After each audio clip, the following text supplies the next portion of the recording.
Peace and love and light to everyone this beautiful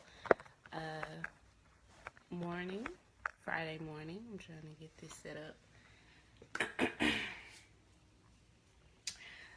I'm pretty much just now starting to perk up and wake up myself, and I'm getting ready to start working. I hope everybody has had a really great week. I have had a phenomenal week. I was able to travel with a really close friend of mine and see the beauties of Georgia. And Georgia was an amazing place, like one of the places that I actually am, if I was going to move, and which is something that I'm looking at.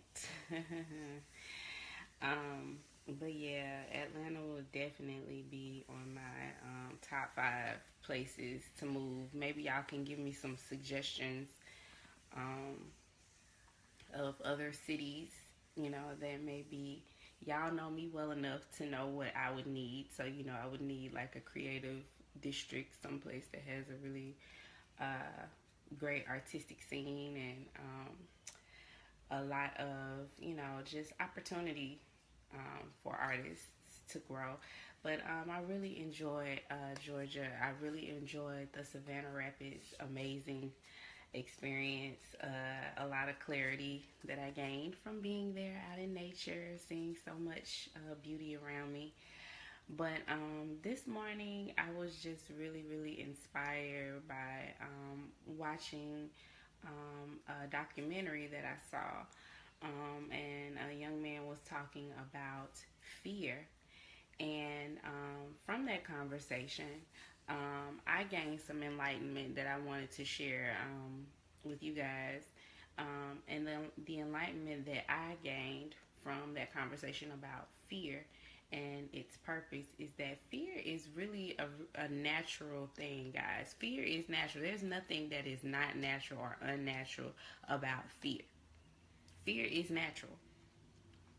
What's unnatural, what we have to realize though, is that we can fear, but at the same time, fear has an expiration date. So when fears come into your mind, when you begin to get afraid, or when you begin to doubt, because fear, if it lingers too long, think of your mind as like a house, okay? So your mind is this beautiful home, okay? Fear is like a guest, an uninvited guest. You didn't invite fear. Fear just kind of shows up, You're, facing some major decisions in your life, okay? Especially if you're right now in a time where you are facing major decisions, major shifts. Should I do this or should I do that? Should I go this way? Should I go left or should I go right? Should I go forward or should I take a couple steps backward because I missed something and I feel like I need to go back and get this, or I need to get some more clarity about the situation? So what do I do? So a lot of times I see people really suffering more from the after effects or the friends that fear lets in, because your home, your home is your mind is the home. Fear is that uninvited guest that you just let in. Well, I got to let this person in to come pick this thing up. But see, what fear does is it brings its uninvited guests as well if it lingers too long. If you allow fear to linger in your mind, your home, your nice, clean, beautiful home, you wake up, you do your affirmations, you do your chants, you do your prayer, your meditation, and you're ready. You're like, okay, yay, okay, I'm ready to face the day now. I'm ready. But here comes fear. Again, it's natural. You can't control that. It's gonna happen. You're gonna, especially when you're facing large, important decisions. But here comes fear. So now it's fear. Fear is in your mind. It's in the home because it's natural.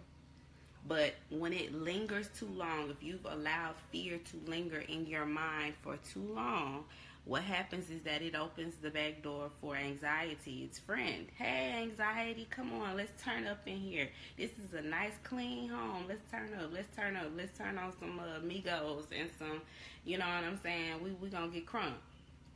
And so fear and anxiety, they're having a great time, and then the doorbell rings, and guess what? It's depression. Depression comes in and starts turning up too. So now you got fear, anxiety, depression. Then the next thing you know, they start turning up. Guess what? Doubt lives right down the street. They was like, oh, it's a party going on in so and so's mind. Oh, I need to come over here. They attract each other. Like energy attracts itself.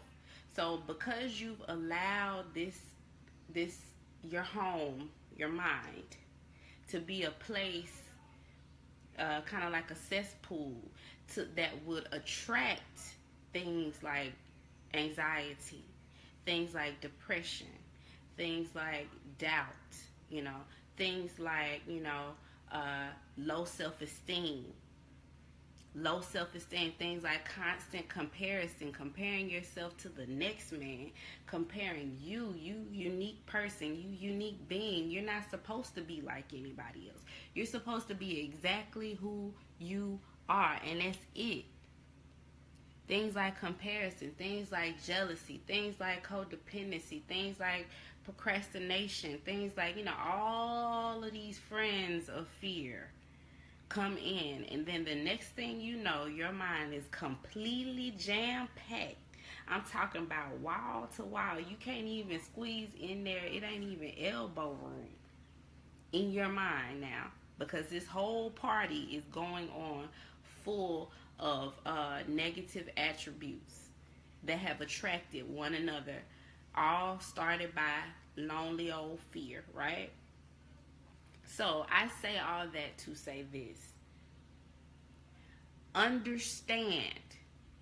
Don't go automatically into, oh my God, fear is here. I've had this thought, and it's fear. I know it's fear. Oh gosh, I'm freaking out now because now I'm afraid of something. I've had this fearful thought. That is a natural thing. That's what I want to get you guys to understand. The fear is natural. However, you cannot allow fear to take residence.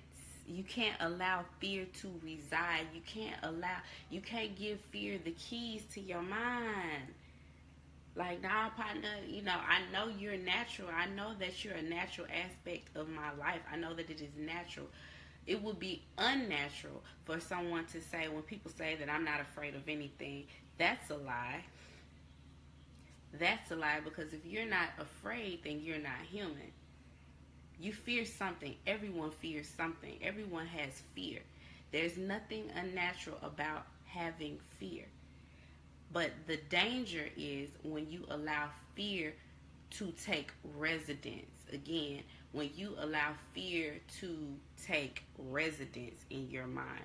So this fearful thought that came over you about,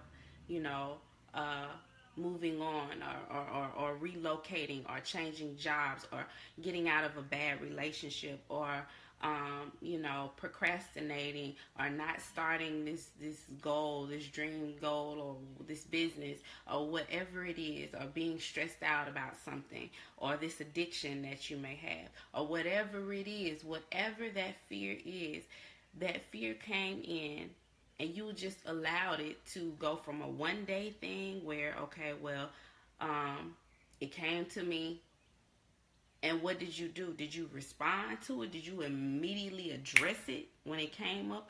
Or did it continue into day 2? And then day 2 fear continue into day 3. And day 3 fear continue into day 4. And day 4 fear continue into day 5. And day 6. And day 7. And day 8. And it's the same fear that's just being perpetrated in your mind and played out. And now that fear has again allowed its homies to come in: doubts, anxiety, depression, what's another thing? People say paranoia,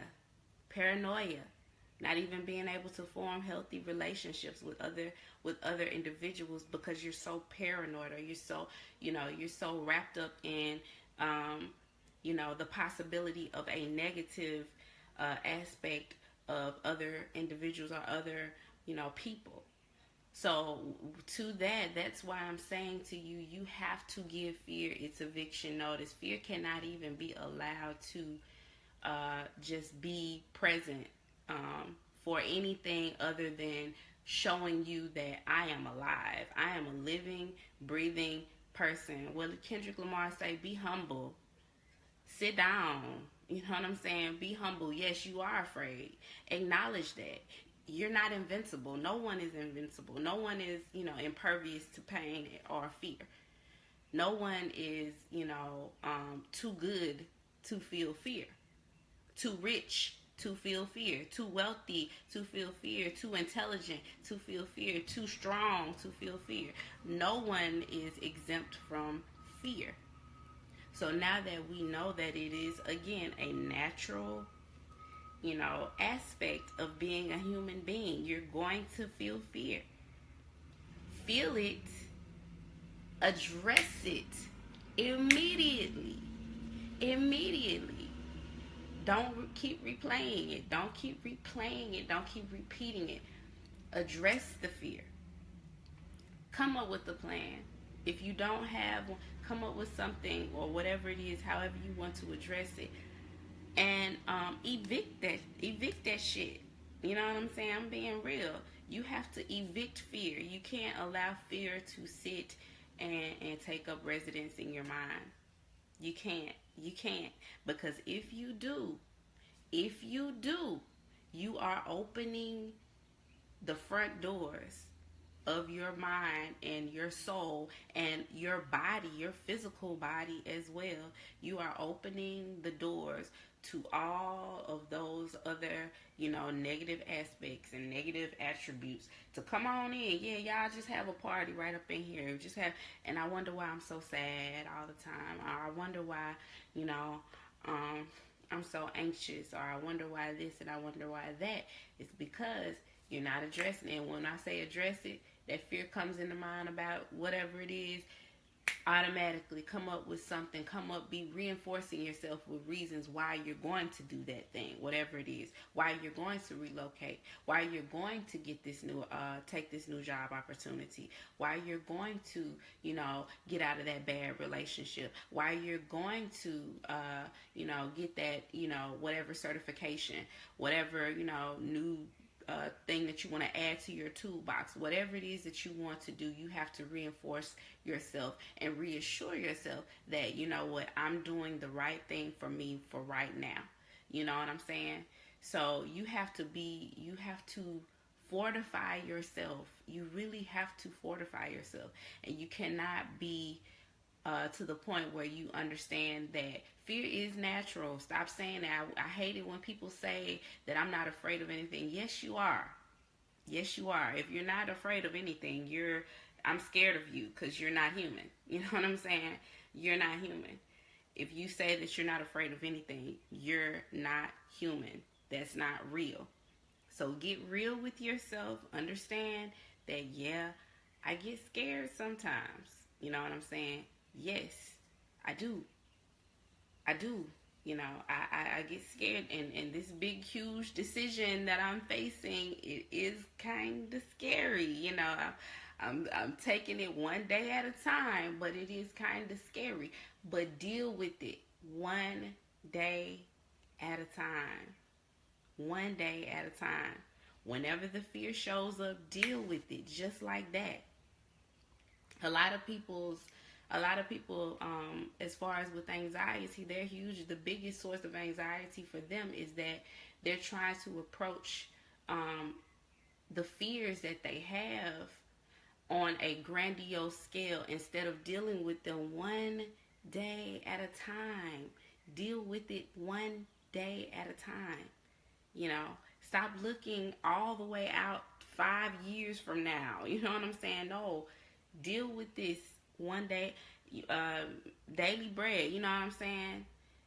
When the prayer about now I have my daily bread. You know what I'm saying? You're thanking the universe and God for what you have in front of you right now.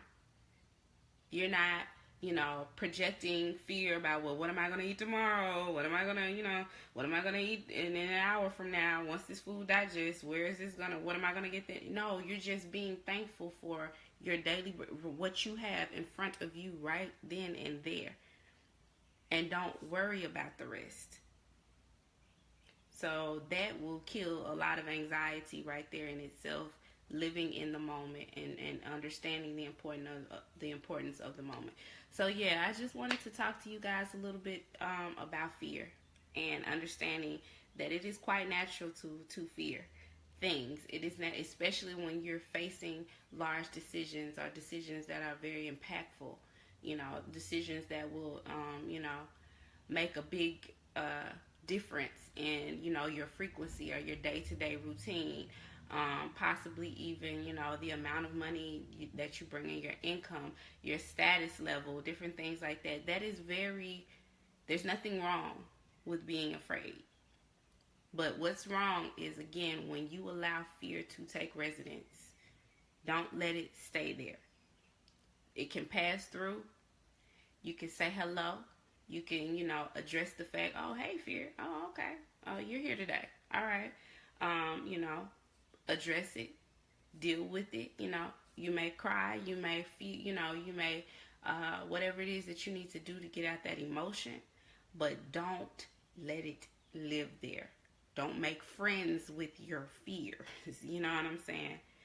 Don't make friends with your fears. No, that's not a part of your identity. Oh, my this or my anxiety, my depression. Don't even speak that on yourself. If you have that, if you're dealing with that, it's not yours. It just is. You know, don't say my anxiety, my depression. I'm dealing with my depression, my anxiety. I'm dealing with, you know, my paranoia. No, it's not yours. It just is paranoia, and it needs to be dealt with. It's just anxiety, and it needs to be dealt with. It's just addiction, and it needs to be dealt with. Whatever it is, don't say my, because that's fear language.